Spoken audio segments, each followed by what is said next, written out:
नमस्कार। आज हम बात कर रहे हैं कहानियों की। और वो भी कौन सी कहानियाँ? वो जो हमारी रोज़मर्रा की ज़िंदगी में छिपी होती हैं। अक्सर लगता है ना कि अरे मेरे जीवन में तो कुछ बताने लायक है ही नहीं। हाँ, ये बहुत आम सोच है। बिल्कुल। हम्म। लेकिन हमारे पास जो सामग्री है वो कहती है कि ऐसा सोचना बिल्कुल गलत है, बल्कि हमारी अपनी ज़िंदगी ही कहानियों की खान है। तो चलिए इसी पर आज गहराई से बात करते हैं। जी, इस सामग्री का जो मूल विचार है वो यही है कि कहानी कहने के लिए कोई बहुत नाटकीय या असाधारण जीवन नहीं चाहिए। अच्छा। हाँ, असलियत में तो रोज की जो छोटी छोटी बातें होती ना, वही कहानियां भरी पड़ी हैं। बस जरूरत है कहानी गढ़ने की नहीं, बल्कि उन पलों में जो अर्थ छिपा है उसे पहचानने की। हम्म। फोकस मायने पर है, ड्रामा पर नहीं। दिलचस्प। मतलब नजरिए की बात है। तो आज हम यही समझने की कोशिश करेंगे कि इन कहानियों को, इन अर्थ भरे पलों को पहचाने कैसे, और फिर जैसा सामग्री में बताया है उन्हें सहेज कर कैसे रखें। हाँ बिल्कुल। तो सबसे पहले ये बताइए, एक अच्छी कहानी की पहचान क्या है? क्या गुण होने चाहिए उसमें स्रोत के हिसाब से? देखिए, स्रोत तीन खास बातें कहता है। पहली, कहानी व्यक्तिगत हो, मतलब आपके अपने अनुभव से जुड़ी हुई, क्योंकि लोग ना सिद्धांतों से उतना नहीं जुड़ते जितना इंसानों के अनुभवों से जुड़ते हैं। हाँ, ये तो है, अपनी बात लगती है। बिल्कुल। दूसरी बात, कहानी में कहीं ना कहीं एक बदलाव दिखना चाहिए, चाहे वो सोच में हो, नजरिए में हो या हालात में। जरूरी नहीं कि बहुत बड़ा बदलाव हो, छोटा सा भी चलेगा। बदलाव जरूरी है। और तीसरा? और तीसरी बात, कहानी सिखाने लायक हो, मतलब सुनने वाले को या तो कुछ सोचने पे मजबूर करे या फिर उसे लगे कि हाँ यार, ऐसा तो मेरे साथ भी हुआ है।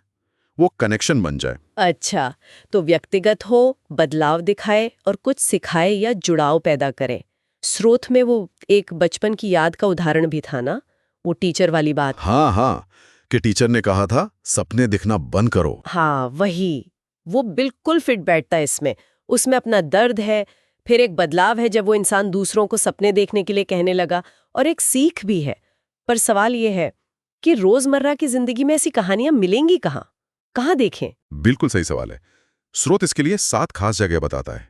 बड़े अच्छे नाम दिए हैं। कटाई के खेत, मतलब हार्वेस्टिंग फील्ड्स। कटाई के खेत क्या क्या हैं ये?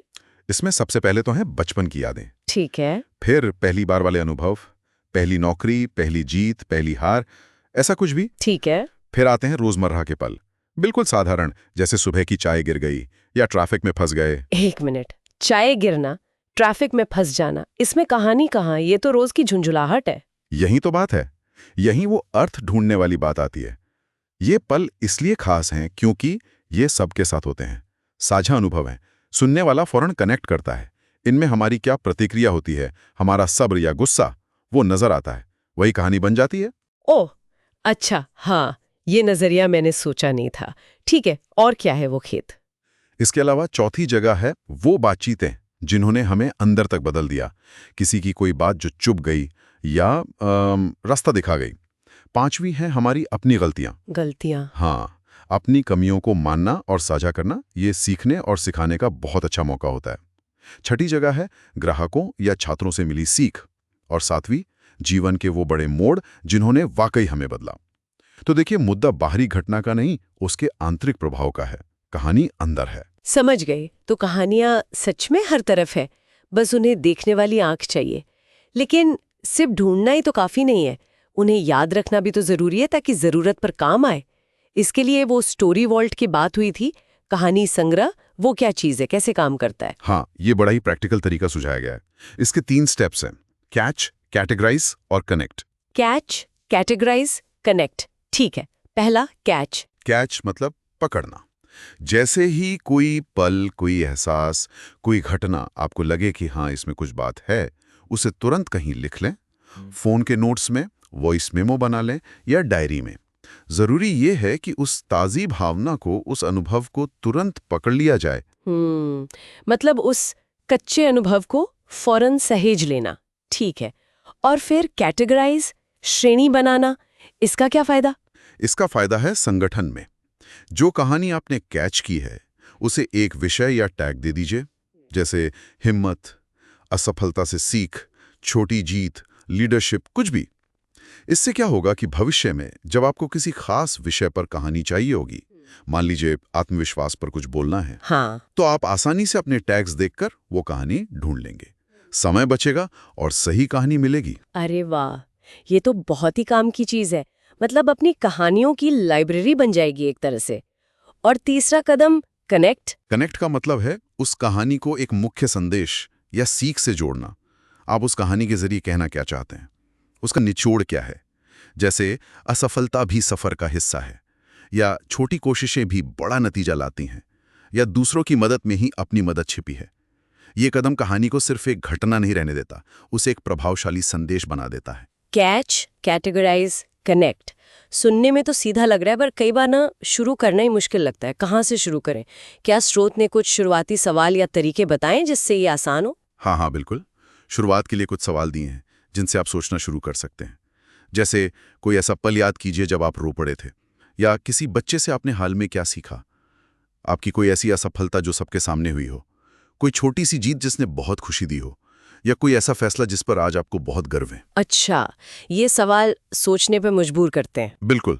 और इन्हें नोट करने का एक बड़ा सरल तरीका भी बताया है। एक गूगल शीट बना लीजिए या नोशन जैसा कोई टूल इस्तेमाल कर लीजिए। उसमें बस 4 कॉलम रखें। कहानी का छोटा सा टाइटल, हुआ क्या था संक्षेप में, इससे संदेश या सीख क्या मिलती है, और ये किस श्रेणी या टैग में आती हैं। बस। ये तो बहुत आसान है, मतलब कोई भी कर सकता है। जी। तो कुल मिला के सार ये निकलता है कि हमें कोई ज्यादा रोमांचक या नाटकीय जीवन जीने की जरूरत नहीं है कहानियां पाने के लिए। जरूरत है अपने मौजूदा जीवन को ही ज्यादा जागरूकता से देखने की। बिल्कुल सही कहा आपने। स्रोत भी यही कहता है कि जिस दिन हम अपने जीवन को एक कहानी की किताब की तरह देखने लगते हैं, हमारी बातें, हमारा तरीका सब बदल जाता है। एकदम। और सबसे अहम बात जो सामने आती है वो है प्रामाणिकता, ऑथेंटिसिटी। लोग सच्ची कहानियों से जुड़ते हैं, उन कहानियों से जिन्हें कहने वाले ने खुद महसूस किया हो। दिलचस्प बात यह है कि यहाँ फोकस बाहरी सनसनी पर नहीं, बल्कि अपने ही अनुभवों के आंतरिक अर्थ को खोजने पर है। जागरूकता, जैसा आपने कहा, वही कुंजी है। सही कहा। अपने अनुभवों के मायने समझना ये जरूरी है। और इसी अर्थ को पहचानने वाली बात पर सोचते हुए एक सवाल शायद हम सब सोच सकते हैं।